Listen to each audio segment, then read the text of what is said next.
consegui arranjar um emprego melhor e sair daquele kitnet apertado. Encontrei uma casa decente para me acomodar.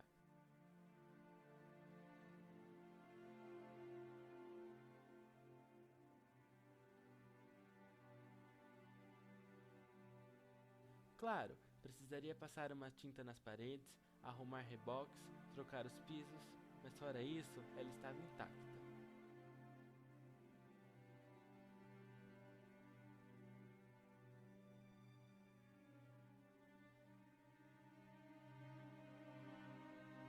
Sentei em minha cama improvisada e parei para pensar.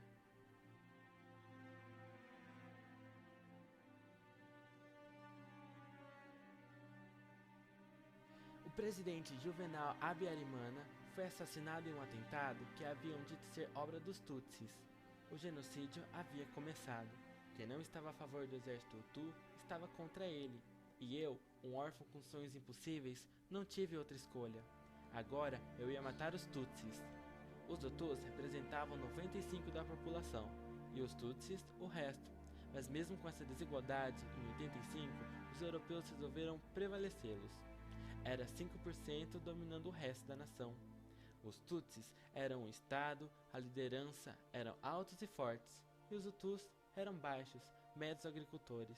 E, depois, após a Segunda Guerra Mundial, isso não mudou muito, com o controle da Bélgica.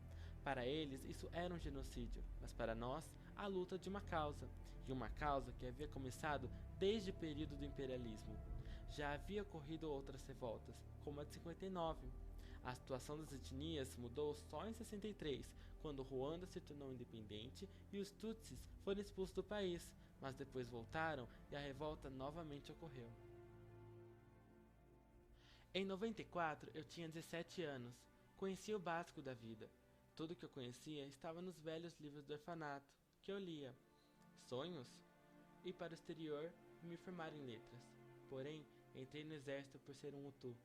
Matei muitas pessoas. Parei até de contar o número e chorar pelos cantos. Era um miserável. Não se lutava mais por uma causa ou uma musa. Se lutava pelo nada. Esse nada voltou a ser tudo quando eu a vi. Ela era um Tutsi que estava sendo presa. Lembro-me que nesse momento, após ter demonstrado incrível bravura em uma briga e de meu talento com as palavras, eu havia sido transferido para outra área dentro do quartel, a aprendiz de comandante.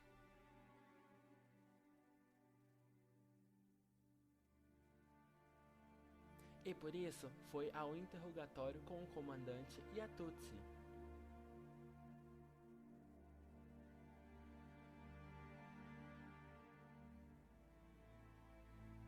Após fazer várias perguntas a ela, o comandante havia concedido a permissão de eu interrogar aquela Nefertili.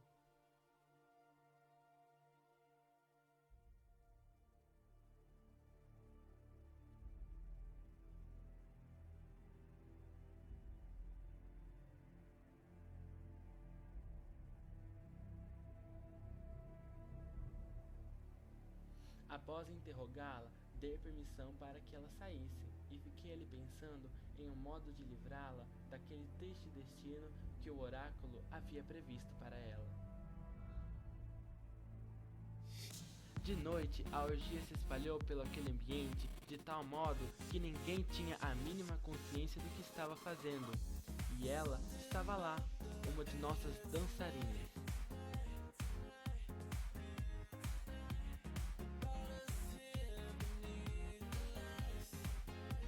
Logo, juntei-me a ela naquela dança e a levei para o meu quarto.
No meu quarto ocorreram coisas que iam muito além do que eu podia imaginar. Foi inesquecível, mágico. Ela era bela e tinha todos os dons, principalmente o dom de me seduzir. Agora eu tinha sua vida em minhas mãos e tinha que encontrar uma maneira de salvá-la. No dia seguinte, o comandante me procurou e disse que decidiu executar a barata, sem mais nem menos. Fiquei desesperado e em busca de uma maneira de impedir esse ato covarde.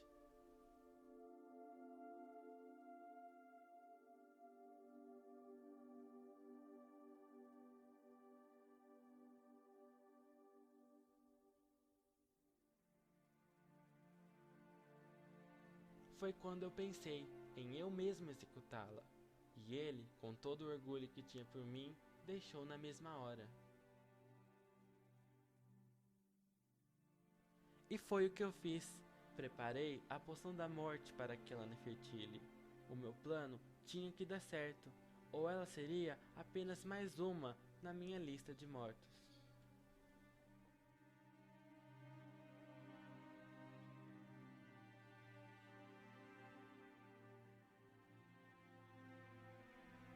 Levei 2 copos, porém apenas um envenenado.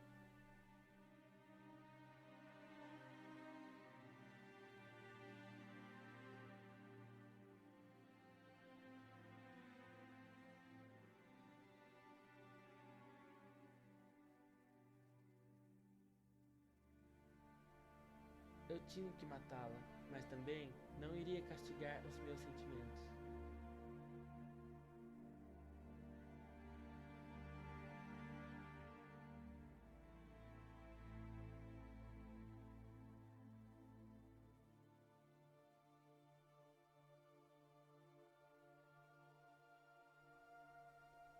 A sua beleza ficaria preservada, junto com seu aroma de morte.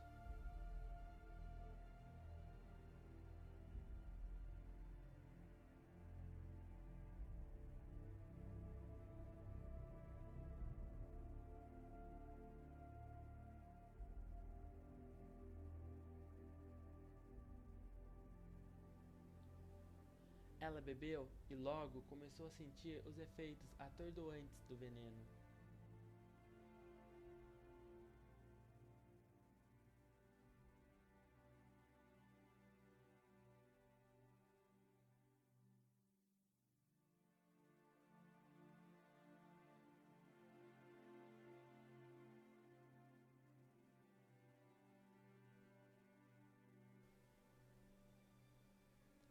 Caiu e lá ficou, morta.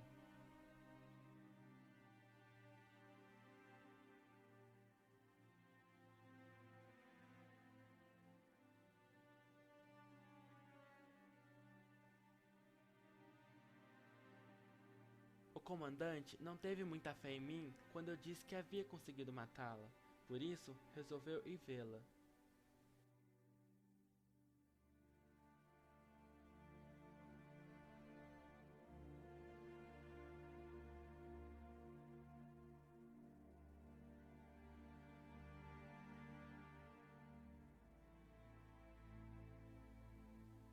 Ao reparar que estava realmente morta, simplesmente fomos juntos levar o corpo embora, que mais tarde eu iria buscar de volta.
matei, mas também a ressuscitei.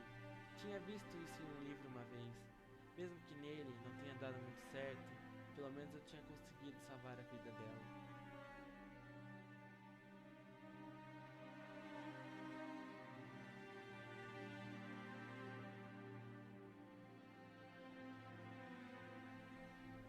Falsificamos nossos documentos e fomos viver na casa de um antigo amigo meu do orfanato. Nossa vida tinha começado a se ajeitar. Tudo parecia tranquilo e calmo. Era realmente uma nova vida.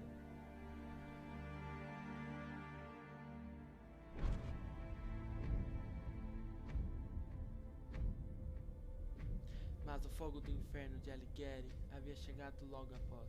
Mefistófeles morava lá perto, e quando nos reconheceu, não pensou duas vezes em nos expor à morte escarlate. Incendiou a casa quando eu estava fora. Minha Nefertiti havia morrido.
Agora, apenas uma única coisa havia me sobrado: o sentimento de vingança.